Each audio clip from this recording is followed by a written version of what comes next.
mi pare che sia entrato anche l'ultimo dei protagonisti, si va, partiti! In vantaggio Pastrocchio davanti a Filippide, Orami, Alpignano, Mogli, Brandrago, Lorando, Ireni, Bar Socrate, Max Forever, Roero, The Border, Hunter Berger, Dottor Stroll, Lady Becky e Luna Barchera.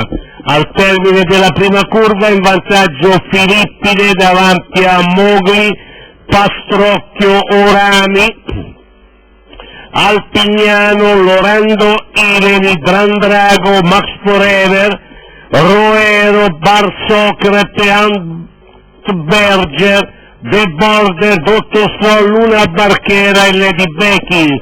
Dopo 1000 metri di corsa prosegue in vantaggio Filippide davanti a Mogli, Pastrocchio, Orami, Alpignano, Brandrago, Lorando, Ileni, Max Forever, Roero.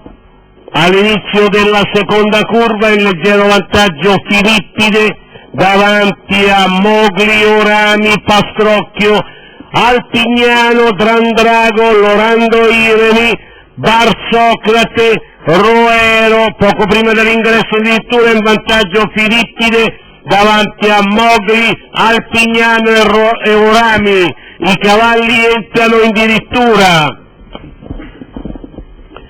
con Filippide in leggero vantaggio lungo la corda, attaccato all'esterno da Alpignano, a centropista Brandrago e Max Forever. Seguono Orami, Berger, Mogli in leggero vantaggio Brandrago, attaccato all'esterno da Max Forever.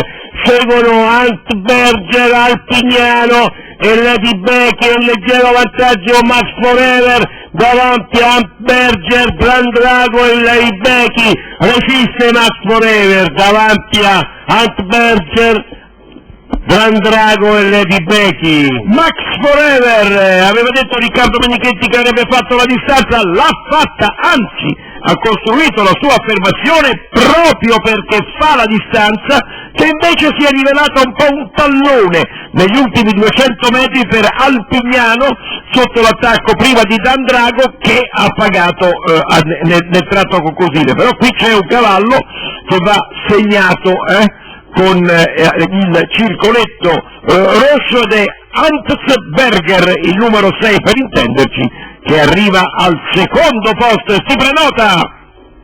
Grazie.